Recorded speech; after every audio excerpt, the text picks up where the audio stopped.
This video is brought to you via Drug Mounting. Playing some Kambal control today, and first thing we're doing is going up against Minskin Boo. We've already seen on the channel how potent that thing is. And a no-lander just to make things even easier for us. Two-lander with a Dark Confidant available to us, so we will keep that. I think Heliod is the weakest thing in there because we don't have too much life gain in the deck, we're just relying on our commander. Isolated Chapel is a tap land in this hand, so get that down first. And as you would expect with Minskin Boo, we do see the fast mana in the form of Mana Crypt this time. Green Sun Zenith, where X is 2, and that is a Goblin and Archamancer, so a really good ramp spell. So that means that we are getting down. We've got a lot of black, so we'll go for Grim Climb and get down the Dark Confidence so that we can start getting some card advantage, hopefully start hitting our lands. A Tinderwall being played and sacrificed straight away. So our opponent gets into Minskin Boo, not using the Mana Crypt mana, curiously. But Boo is created and turned into a 4-4 straight away, which will no doubt swing in at us. So we take a hit for 4, we'll potentially take more damage from the Dark Confidant, and we do, revealing a Sign in Blood. So yeah, I was really hoping for a Vanish into Eternity there, but it'll just have to be the Sign in Blood onto us. Haven't had the best of luck this game, unfortunately, and of course, there are the lands we needed. So we've probably already lost at this point. Our opponent was a few turns ahead thanks to all the fast mana already, and missing lands is a definite way to get even further behind. The Ozolith will keep track of all the plus counters. Haven't seen an activation from Minsk yet, so with 4 cards in hand I dare say the Boo is going to get sacrificed. We'll take the 4 and force them to get rid of Dark Confidant if that's what they're aiming for. And yeah, ticking down on the Minsk. So the Ozolith will get a bunch of plus counters on it, and they deal the damage directly to us. 7 cards in hand after dropping a Mountain, and there we see a Ragavan. So get down a tap land, and yeah, revealing a land off the top with Dark Confidant this time, which we could have done with doing last turn. So throw out a Swamp, and we'll just have to force our opponent to replay the commander. Vanish into Eternity going onto there, we'll exile it, putting it back into the command zone. Okay, and our opponent scoops to that. I dare say with 6 cards in hand and a bunch of mana, our opponent would have ultimately won there because we're nowhere near as powerful as that deck, but maybe they don't fancy their odds. Kambal versus a Seeker this time, most likely the Prismatic Bridge. We've got removal for the bridge, some ramp, means of card draw, so quite like that hand. We're on the draw as well, which makes the Knight of the White Orchid much better. Okay, that's a Sign in Blood for even more card draws, so we're getting off to a much better start than we were last turn. Might as well just get in the scrub land here. The castle will come in on tap with that. We'd hope to see a turn 2 ramp spell from a Seeker if we want to get down Knight of the White Orchid, but they do not play that, so we draw into Vindicate. I suppose we can just get down a Grand Abolisher then. And Grand Abolisher will keep our opponent from doing things on our turn, of course. Noteworthy that with Vindicate we can screw up their colours as well, which might be relevant. A Heuristic Study from our opponent is tempting to blow up as well. We get into the Dark Confidant again. So throw out the castle. Don't think our opponent's going to be missing land drops, so I think it's alright to just go for the Vindicate here. We'll have to draw them a card with the Heuristic Study in order to do that though. Go after their Tricycle land, of course. Don't think it's too likely that they'll draw into a much better land than that when they're in 5 colours. Attack in with the Grand Abolisher. Of course, blowing up the land does make the Knight of the White Orchid much worse, but yeah, that really has our opponent struggle on colours, so win that one quite simply. Up against Marwyn the Nurturer this time, and I've just noticed my opponent's username here. The Legacy of Kain is probably one of the best video game series that's ever existed, and is in desperate need of a total remake in my opinion, or at the very least a sequel. Yeah, we will keep that one. Okay, there's a Swords for us, so Mana Crypt not doing as much good here thanks to all the coloured pips, so we'll hold up the Swords to Plowshares. Priest of Titania from our opponent would be good to blow up with the Swords to Plowshares, I think, so I'm glad I held it up now. Grab a scrub land with this, and it's Swords onto the Priest. And again, we get punished for actually playing with our opponent. Up against Elsha this time with just black mana. That's a shame with the Esper Sentinel.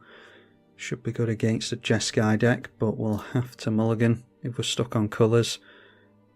And just getting into our one-lander, we'll have to go down 2 cards. Alright, and into Cavern of Souls should be good against this deck. got some hand disruption stuff, get rid of the cursed totem. Yeah, we'll have to get rid of Rankle as well, even though it's a means of card advantage for us. Our opponent's starting off with a tap land, which I'm happy to see. There's a Mishra's Bauble as well. And we draw into a land, so it is definitely a turn 1 Thoughtseize for our opponent. Okay, and there is a Sol Ring, a Windfall, will encourage them to play. Wear and Tear and Preordain, so we could encourage them to grab the Windfall back with the Wear and Tear. So let's just grab the Sol Ring. Wear and Tear can go onto this because it is an artifact creature. So there is a Preordain. And we see Mystic Remora from our opponent. Then the Mishra's Bauble, looking at the top card of our library, seeing what we're about to draw. So they know that we've got Turak, which will be a 4-drop for us. Have to shock in the Shrine. Get down the Tide Hollow Sculler. Okay, there's a Mindbreak Trap, which is just a 4-mana counter spell, I think. Yeah, like I said, we'll encourage them to use the Wear and Tear to grab the Windfall back, because I imagine they're going to be quite keen to cast that. We're just aiming for the Kambal next turn, I think. Draw a card to the Mishra's Bauble, and they'll have to pay into the Remora, which they likely will, because they haven't drawn any cards off it yet. Nope, just giving up on it straight away, so just trying their luck with that. Drawing into an Ancient Tomb off the top. We'll keep track of our opponent's cards here. And our opponent getting into some pretty good stuff off the top. That is a Rhystic Study. And we draw a Farewell, so let's go Cavern of Souls. We're going to have to draw our opponent a card here, unfortunately. But we do want the Kambal in play. Could have taken a turn off there. Depending on what our opponent does, I might take a turn off next turn and go for a turn 5 Turak. Anyway, Tide Hollow Sculler into the red zone. They can't afford the wear on it at the moment. And we see a Savine's Reclamation. Our opponent doesn't seem to be able to miss. So the Sol Ring comes back into play off the back of that. Into the combo piece, a Grinding Station. Our opponent goes down to 30. And again, they can't afford the wear on Wear and Tear. Alright, there's a Lurrus for us. So, do we have them draw a card to Rhystic Study and try and make them discard the Mindbreak Trap? And or the Wear and Tear? Go into the red zone first while we know what they've got in hand. Don't want them getting into a Pongify or a Lightning Bolt or anything. So knocking them down to 26, and let's go for an uncounterable Turak here. Turak might be really good with the Lurrus as well. Although we don't have a sack outlet in this deck. Lurrus is really good with the, what is this called? With the Tide Hollow Sculler as well, and a sack outlet, because you can permanently exile things. But it's not really that type of deck. Wouldn't have much other use for sack outlets and stuff. Could maybe include some in the land base. Anyway, our opponent drew a card there. We can see what they drew into. That is a Rite of Flame, so they're being forced to discard that straight away. Plus counters going on the Turak, so that is now a 4-3. And they still have Wear and Tear available.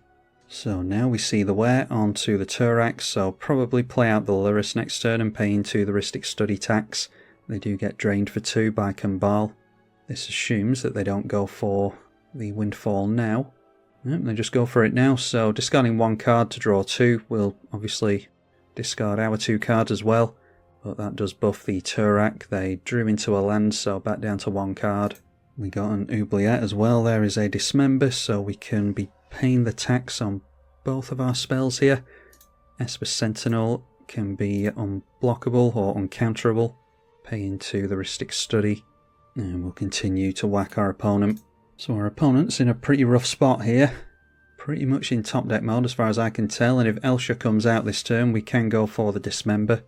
And if the Dismember doesn't land we can Oubliette on it as well. Looks like we are seeing the commander. Interesting that they tap down the Ancient Tomb as opposed to the Sol Ring there. Might be that they took 2 life for nothing, unless they're planning on tapping out this turn. Okay, so there is a Polluted Delta. We'll wait for them to crack that, and then we'll play ourselves a Dismember in response. So 2 life, 2 life, and then a mana into the generic, and then we've got a mana held up for the Rhystic Study this way. And we haven't even gone south of our starting life total yet, thanks to Kambal. Okay, there is a Fierce Guardianship, so not surprising that they had that in hand. Pretty good from our opponent. We draw into a card with the Esper Sentinel, and we get into some more card draw in the form of Twilight Prophet, but we're likely going to be going for the Oubliette on our opponent's commander next turn. And they do shock down the Steam Vents, so they're taking a decent chunk of life this turn. Maybe a Wheel of Fortune here? Nope, it is a Jesker's Will, so they'll get drained again. And getting into 2 red mana, we see a Wheel of Misfortune, pretty useless to them, a Miscast, and a Felwar Stone. So I don't see that they're going to do much of anything here.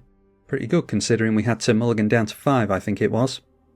So yeah, our opponent scoops it up. Like I said, we draw into a card. Next turn is the Strip Mine. Oubliette on their commander gets it out of the way, and we just end up smashing through our opponent for lethal. That's one of the only 4 games we've had during this play session, so I'll play one more, I think. Another tough one. It is Yoshimaru versus Rograkh this time. And I don't see that that's going to be a particularly good hand, but I'm not going to trust the client here to give me a half-decent hand if we mulligan there. Pretty much in top deck mode as far as I'm concerned. So let's throw out the Arid Mesa, aim for a tap land with that. And our opponent has a turn 1 mana crypt, which doesn't bode well for us. Not using it straight away though, he's curious. Don't think there's going to be a 2 mana flash spell that will be all that relevant. Maybe they're just playing around the fact that we have discard in hand, which is a good play from them because we definitely do have things like Thoughtseize in the deck. So drawing to a Reflecting Pool, might as well get down the Grand Abolisher to set us up for what is hopefully the rest of the game. Can't do anything during our turn. Welcoming Vampire for our opponent. Likely gets down Rograkh into that. No, surprisingly not. Another land, so let's just drop the Swamp into Kambal. Might be that our opponent's struggling on colours. Missed a land drop previously and gets down a Plains on turn 3. So we do see the Yoshimaru. And there's a Mentor of the Meek, so they can still get down Rograkh into that, and they'll draw a couple of cards if they want to pay into Mentor of the Meek. Swinging in at us for 2 in the air. Okay, Castle Lochthwain isn't the worst for us, I think. Maybe getting down some extra cards first would be a good idea, so getting the Shockland tapped. We'll throw out the Cursed Totem so that activated abilities can't be activated. And then we can offer up the trade against our opponent. I'm sure they're not going to take it. Kambal swings in. Could have swung in with Grand Abolisher as well, I suppose, to offer up a trade. Especially when we've got Reanimate in hand. So there we see the Rograkh from our opponent. Triggers the Yoshimaru for a plus counter. Putting the mana into Mentor of the Meek by the looks of it. And there we go, they managed to make a red mana with a snow-covered mountain. Then Mikaeus the Lunarch into play. Again, we'll trigger the Yoshimaru. They can draw again with Mentor.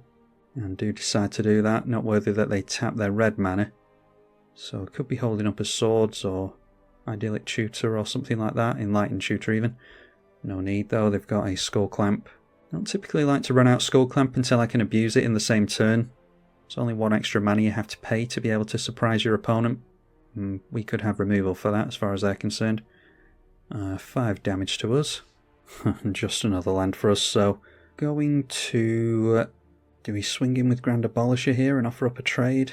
Don't think they're going to throw away the Mentor of the Meek, to be honest. Can try them though. Potentially a waste of a Reanimate, but if they're really eager to get rid of Grand Abolisher, then they might throw Mentor in the way, in which case it's potentially worth it, but they don't anyway. I was maybe looking at using the Reanimate so that we can lessen the number of cards in our hand, make the castle much less painful. Might get into a 1-drop of some kind, so we'll just activate the castle now. It sends us plummeting down to 29, and there's some card advantage for next turn. Yep, pass over. Hope our opponent doesn't batter us too much during the next turn or two. And there we see a Jeska's Will. Plenty of cards in our hand now, which would have been an argument for not going for the Castle of Lochthwain.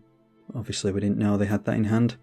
Arcane Signet, Imperial Recruiter. They do have the red mana for that, of course. Caldra Complete as well. And then we see a Toralf's Hammer.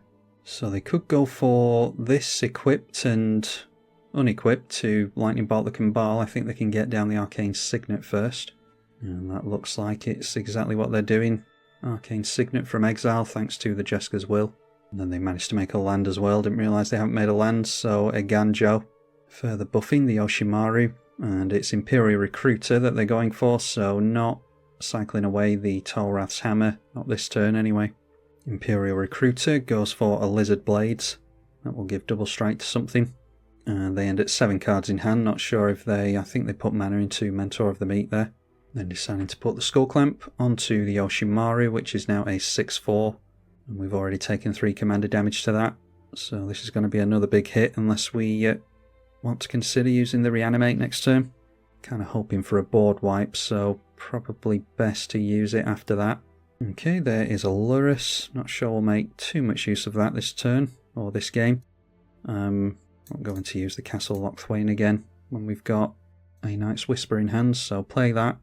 Okay, a Vindicate, a Dire Tactics as well. So just playing a Snow Swamp is fine. And our opponent's got plenty of cards available. I think we can afford to take another hit from Yoshimaru, even though I don't want to, so we'll Vindicate now onto the Skull Clamp before they can go too crazy with that. Could obviously have wrecked their red mana with that as well, but I'm sure they could draw into more with a Skull Clamp. Could always have Vindicated the Imperial Recruiter and then reanimated it under our control as well, but that obviously would have left them with a Skull Clamp. So now seeing the Lizard Blades, win Brisk Heights from our opponent as well, and they'll definitely be able to trigger that next turn. Now a Rip Apart, and it goes on to the Cursed Totems, so they'll be able to start activating Machias and the Lizard Blades. Forcing them to use it on the Cursed Totems good though, we'll drain them for 2 again. And Yoshimaru being given double strike, no evasion yet thankfully. And they have tapped out, so I don't feel too bad about throwing away the Grand Abolisher. Swinging in with the Welcoming Vampire again. So Grand Abolisher jumps in the way of the commander, so that we don't go to 19 points. Probably a good idea to go for Lurrus onto the Cursed Totem at this point, seeing as how our opponent really doesn't want it in play apparently. Throw out the Swamp. Draw into Skyclave Apparition, which is noteworthy. We've got the Dire Tactics anyway, so we can exile the Yoshimaru if we want to. Probably do it while they're tapped out so they can't cast any protection spells. So play the Lurrus. Get the Cursed Totem back so that they can't activate abilities of creatures. And then, like I said, we'll Dire Tactics now onto the Yoshimaru. Noteworthy that they didn't go for a plus counter onto this thing, whilst the Cursed Totem was on the stack, which is probably what they should have done. So we're successfully treading water, but we're giving our opponent way too much time with all this card draw. Yoshimaru will only cost 3. That'll likely draw them 2 cards. So there's the Yoshimaru again, and they're at 9 cards in hand. 17 life though, they are taking bolts to the Mana Crypt. There is a Zabaz as well, and there's a Rogue's Passage, which we'll have to be wary of with Yoshimaru. A Ragavan, and that has been dashed into play. Not paying into the Mentor of the Meek, don't think they paid into it for the Zabaz either. And there we see the Savine's Reclamation, that grabbed back the Fabled Passage, so they crack that again straight away. Gives them another red mana, but they're down to 15. Going to hit us with the Welcoming Vampire again. And the Ragavan going to get bounced back to hand, so all they did effectively was show us that they have that. It's a land for us, so I think Skyclave Apparition onto Mentor of the Meek is alright. And hopefully that will hurt the card draw. Would like to get rid of the Tolrath's Hammer as well, although our opponent doesn't seem to be making too much use of that. And I think it's probably best to hold on to Reanimate for the Lurrus. Grab ourselves a Scrubland with the Polluted Delta. And that gives us double white for the Grand Abolisher, or would we rather draw a card with Castle Lochthwain? Having a chump blocker for the Yoshimaru isn't the worst, so yeah, we're being forced to go slow unfortunately, but yeah, we'll play the Grand Abolisher with the Lurrus so that we can use it to chump Yoshimaru if needs be. They might be able to get rid of this thing and throw Lizard Blades back onto Yoshi. Tempting to swing in with the Lurrus, maybe they'll throw this thing in the way and then we can just reanimate Lurrus, but I'd rather keep hold of this thing because I think it's going to be very useful to us later on in the game. Looks like our opponent's been bolted again, going down to 12. Alright, so they're forcing the issue, going for Rogue's Passage onto the Yoshimaru, trying to get commander damage onto us as soon as possible. There is a Ragavan, we'll put a plus counter on it, draw with the Welcoming Vampire. They certainly haven't been shy of cards this game. Windbrisk Heights is available to them here as well. There is a Kedis, simply to pump the Yoshimaru, I imagine.